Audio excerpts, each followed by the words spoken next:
Bonsoir mon ami. Nous sommes vraiment heureux que tu sois là avec nous.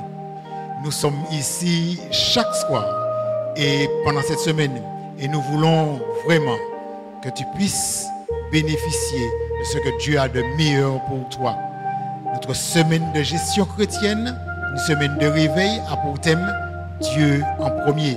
Et nous voyons l'histoire de plusieurs personnes dans la Bible. Que Dieu puisse te bénir. Bienvenue à ce moment spécial et que Dieu t'accorde sa bénédiction sans pareil. Chers frères et sœurs, chers internautes, bonsoir. Nous sommes ce soir toujours dans le cadre de la gestion chrétienne. Dieu a pourvu tout dans notre vie et effectivement il nous demande de le mettre en premier dans tout ce que nous aurons à faire. À ceci, nous allons nous mettre à genoux et prier.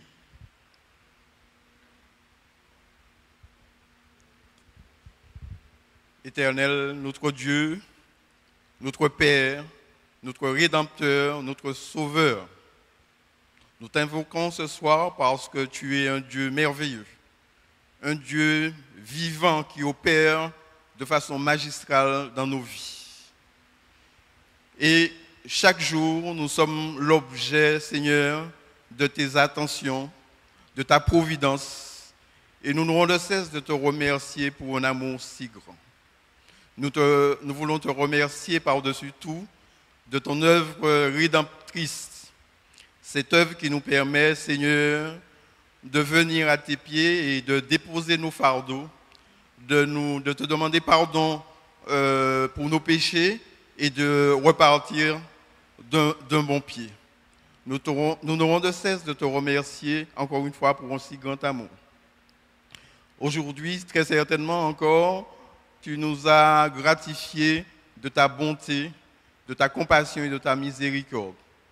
Et dans aucun domaine, Seigneur, nous n'avons manqué de tes attentions.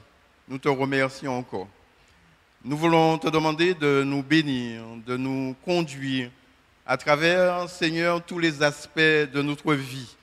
Et ce faisant, Seigneur, tu as prévu ce moment avec ton serviteur de la gestion chrétienne, département qui nous permet, Seigneur, de comprendre que tu prends soin de tes enfants dans tous les aspects de sa vie. Et nous n'aurons de cesse de te remercier. Merci, Seigneur, de ta bonté. Merci de nous conduire dans la vérité. Merci de bénir chacun. Nous t'avons prié dans le doux nom de Jésus et pour ta gloire. Amen. Voici Jésus. J'espère en toi. Merci. Merci Jésus. Voici Jésus, notre Sauveur, qui nous ouvre une porte. Suis-moi, dit-il, à tout pécheur de sa droite ton effort. Merci Jésus, j'espère.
Chers frères et sœurs, chers internautes, merci de nous rejoindre pour notre avant-dernière présentation sur le thème « Dieu en premier ». Cette semaine riche en enseignements nous a certainement rapprochés plus près de Dieu. Soyez donc bénis alors que nous nous mettons encore une fois à l'écoute de notre Dieu à travers sa parole. Prions ensemble. Notre Dieu, notre Père, une fois de plus, nous réclamons ta présence parmi nous. Viens par ton esprit nous instruire et nous convaincre à salut. Nous te prions au nom de Jésus. Amen. La parabole des ouvriers vignerons, aussi connue comme la parabole de la vigne, se trouve dans les évangiles de Matthieu, Marc, Luc, avec quelques légères variations. Dans Luc, la parabole sert de réponse immédiate à une controverse que Jésus a eue avec les chefs des prêtres, les enseignants de la loi et les anciens au sujet de la source de son autorité. Nous trouvons dans Luc 20, au verset 2, cette question « Dis-nous par quelle autorité tu fais ces choses ou qui t'a donné cette autorité ?» Jésus utilise la parabole des vignerons pour expliquer la source de son autorité. Le rejet de son autorité est le résultat malheureux qui en découle. En effet, l'histoire porte sur le grand contrat que Dieu conclut avec l'humanité et sur les attentes de Dieu envers ses bénéficiaires. Comment sommes-nous censés réagir lorsque nous sommes bénis? La parabole s'ouvre avec une transaction entre un riche propriétaire et un groupe de vignerons. Luc 20, verset 9 nous dit « Après avoir établi sa vigne, il la loua à des vignerons et quitta pour longtemps le pays. » C'était une bonne affaire, une très bonne affaire, car les locataires n'avaient pas à verser d'acompte et n'auraient pas à effectuer de paiement fixe. Ils se lançaient dans les affaires sans aucune liquidité. De plus, ils n'étaient censés donner qu'une partie de la récolte aux propriétaires. En cas d'absence de récolte ou de mauvaise récolte, le propriétaire participait au risque. Personne n'a été forcé de conclure l'affaire et la transaction a été faite en toute confiance. On peut dire que c'était l'affaire du siècle. Le texte nous aide à comprendre le résultat immédiat de cette parabole. Dans Luc 20 au verset 19, nous lisons « Les chefs des prêtres et les spécialistes de la loi cherchèrent à l'arrêter au moment même, mais ils redoutaient les réactions du peuple. Ils avaient compris que c'était pour eux que Jésus avait dit cette parabole. Oh, ces responsables de la nation considéraient que Jésus les décrivait à travers les personnages de ces fermiers qui étaient entrés en affaire avec le propriétaire. Dieu a, dans sa grâce, fait une alliance avec Israël, ainsi qu'avec ses chefs. Et grâce à cette alliance, ils sont devenus les bénéficiaires de ces abondantes bénédictions. Et en retour, Dieu s'attendait à ce qu'ils reconnaissent son droit de propriété en portant des fruits de gratitude et de loyauté proportionnellement aux bénédictions reçues. C'était l'affaire du siècle. Ellen White a élargi l'application de cette parabole dans son livre « Les paraboles de Jésus » à la page 256. Voilà ce qu'elle dit. La parabole des vignerons ne s'applique pas seulement aux Juifs. Elle contient aussi une leçon pour nous. Le Seigneur a gratifié l'Église de notre génération de nombreux privilèges, de grandes bénédictions. Aussi attend-il d'elle des fruits proportionnés à l'importance du dépôt qui lui a été confié. Chers internautes et chers frères et sœurs, le Seigneur nous a donné de multiples bénédictions de plusieurs façons et en tant que propriétaire de tout, il s'attend à ce que nous reconnaissions son droit de propriété. Et parmi les nombreuses choses que nous avons reçues de Dieu, voilà ce que nous lisons dans Deutéronome 8 au verset 18. Souviens-toi de l'Éternel ton Dieu, car c'est lui qui te donnera de la force pour les acquérir, afin de confirmer comme il le fait aujourd'hui son alliance qu'il a conclue avec tes ancêtres en prêtant serment. La nature et la quantité de richesses produites par une personne quelconque peut varier, mais à tous, Dieu donne la force pour acquérir ces richesses. Et en retour, il nous invite simplement à nous souvenir de lui comme le propriétaire et le pourvoyeur.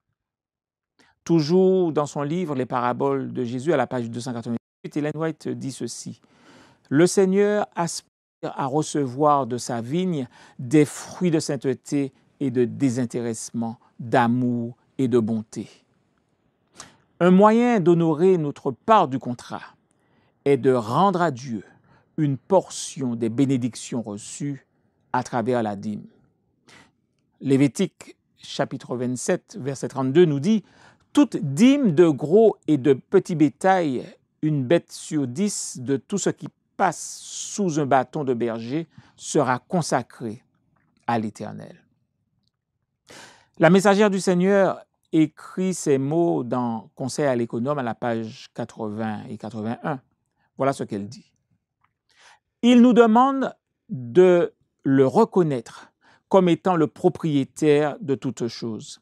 Et pour cette raison, il dit « De tout ce que vous possédez, je me réserve la 10e partie, en plus des dons et des offrandes qui doit être apportées dans ma maison. » Elle établit aussi un parallèle entre notre responsabilité et l'ancien Israël. Dans les paraboles de Jésus, à la page 260, nous lisons ceci. Dans l'ancienne alliance, les dons et les offrandes constituaient une partie essentielle de l'adoration. Les Israélites devaient consacrer le 10e de leur revenu au service du sanctuaire. Ils devaient en outre apporter des sacrifices pour le péché, des offrandes volontaires et des sacrifices d'action de grâce. C'est ainsi qu'il était pourvu à cette époque au support du ministère évangélique. Dieu ne nous demande pas moins qu'à Israël. Voilà ce qu'elle déclare. Un autre parallèle frappant qui existe entre la parabole des vignerons et la pratique de la dîme est ceci. Dieu participe au risque. Si le 10e animal qui passe sous le bâton de berger est boiteux et faible, Dieu ne demande pas qu'on le remplace. Et alors que le propriétaire louait sa vigne au groupe de vignerons, il faisait la promesse implicite que la terre rapporterait une bonne récolte. Et c'est ce qui arriva au moment de la saison de la récolte. Les fermiers se réjouissaient de l'abondante récolte jusqu'au jour où ils reçurent la visite de quelques serviteurs du propriétaire de la vigne. Une question se pose. Avait-il oublié le contrat? Ou espérait-il que le propriétaire ait oublié l'arrangement initial? Peu importe, mais ils choisirent de ne pas respecter l'arrangement. Et à 2 reprises, des serviteurs vinrent chercher ce qui était dû au propriétaire. Et à 2 reprises, les fermiers les renvoyèrent les mains vides. Et comme si ce n'était pas suffisant, ils s'énervèrent au sujet du rappel du propriétaire et ils malmenèrent les domestiques. La situation s'est envenimée, passant des coups portés aux serviteurs, aux coups et aux traitements honteux, à l'expulsion avec blessure. Et là, chers amis, l'accord était rompu. Il est intéressant de voir que le propriétaire avait décidé de faire preuve d'une plus grande patience envers ses vignerons ingrats.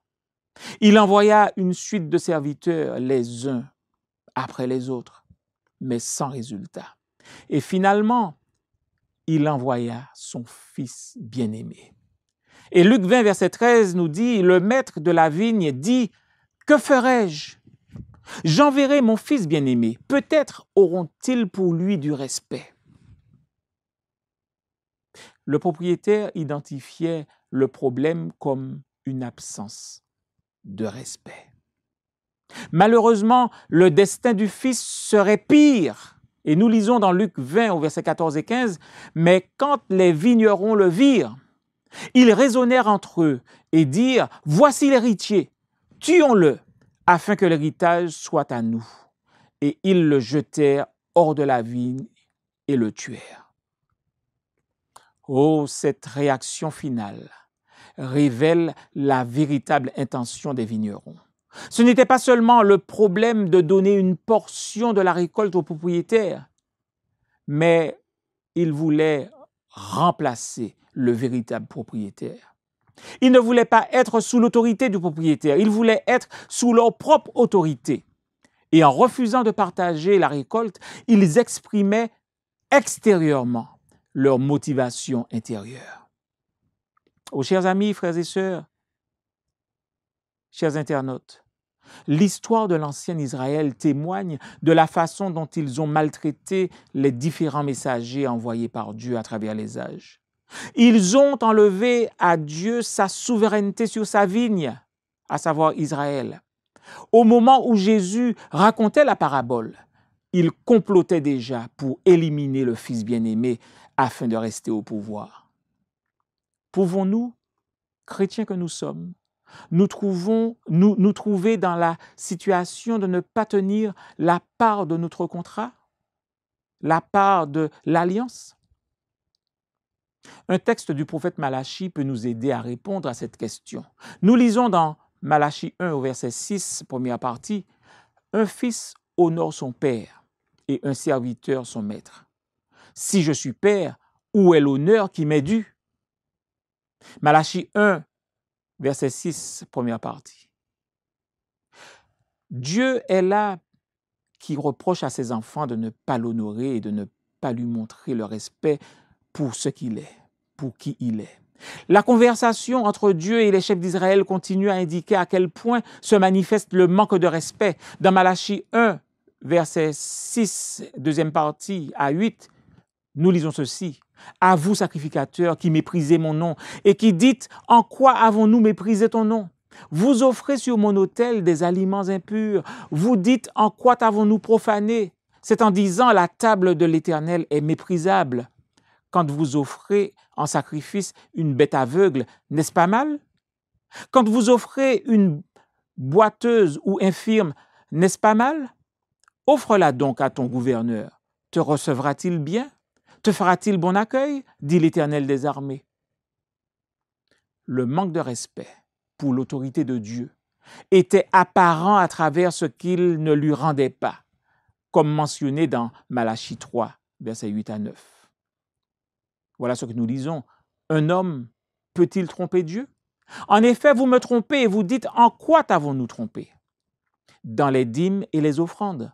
Vous êtes frappés par la malédiction et vous me trompez la nation tout entière. Oh, nous pouvons briser le contrat, l'alliance entre Dieu et nous, celui qui pourvoit la force pour acquérir ses richesses, en ne donnant pas la dîme, en ne donnant pas la dîme sur tout, en ne donnant pas le pourcentage approprié de la dîme, en n'envoyant pas la dîme à l'endroit approprié et en n'employant pas la dîme de manière appropriée. Et chers amis, retournons à la parabole pour comprendre pourquoi le fait de ne pas tenir notre part du contrat est une grave offense. Jésus a mis fin à la parabole par ces mots dans Luc 20, versets 15 et 16. « Maintenant, que leur fera le maître de la vigne?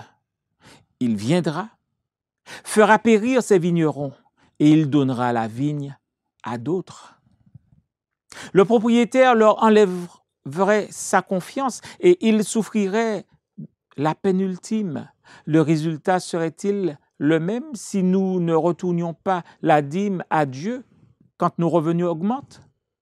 Après tout, il a fait la déclaration suivante au psaume 50, versets 9 à 12. « Je ne prendrai pas de taureau dans ta maison, ni de bouc dans tes bergeries, car tous les animaux des forêts sont à moi, toutes les bêtes des montagnes par milliers.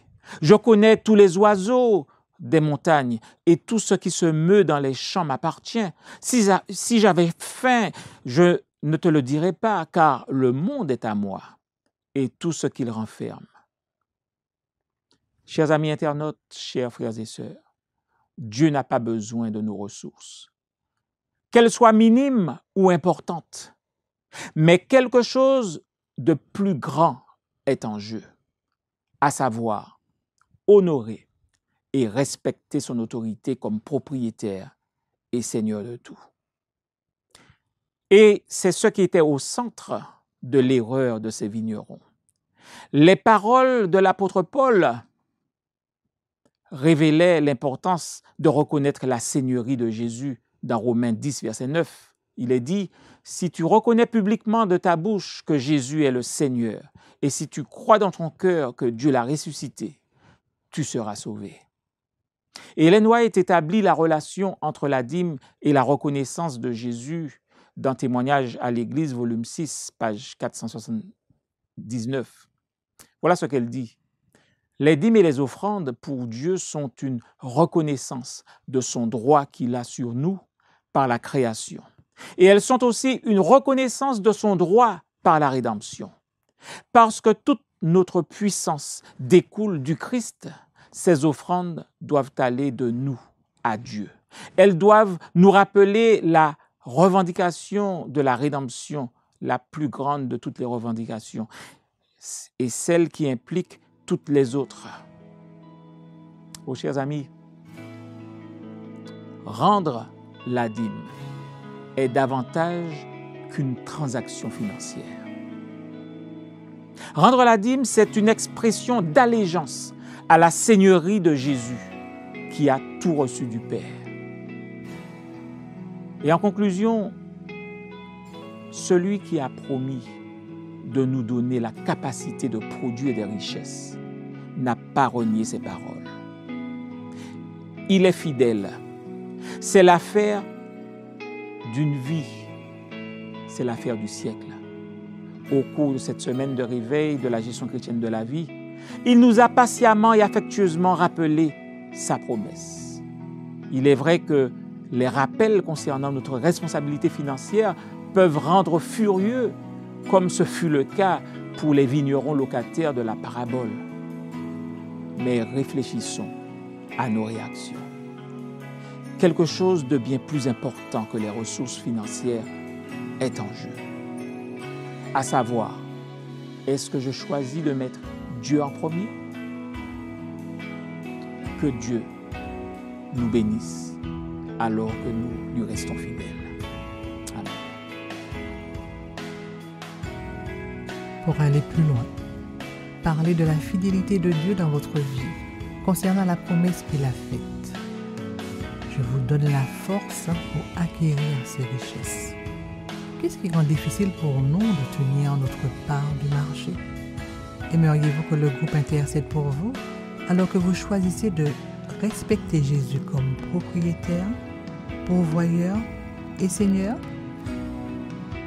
Ma promesse pour aujourd'hui, Seigneur, aide-moi à rendre fidèlement ta dîme, 10% de mes revenus.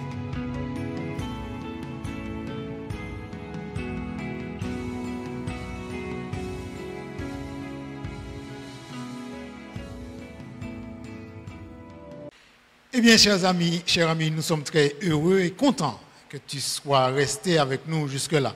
Tu viens d'écouter ce beau message et nous t'invitons à t'incliner pour la bénédiction. Que l'Éternel te bénisse et qu'il te garde. Que l'Éternel tourne sa face vers toi et qu'il t'accorde sa paix et sa grâce. Que l'Éternel fasse luire sa face sur toi et qu'il te bénisse. Amen. Je te donne donc rendez-vous pour notre prochaine présentation. Que le Seigneur puisse te bénir. Partage le lien Adventiste Californie 972 sur YouTube et invite tes amis à bénéficier de ces merveilleuses choses que tu as découvertes dans les messages que le Seigneur t'a présentés. Je t'invite aussi à transformer par la grâce de Dieu tous les messages, les thèmes, les résolutions que nous t'avons présentées afin que le Seigneur puisse te sanctifier et que tu sois prêt pour son prochain retour. Bonsoir et que le Seigneur te bénisse.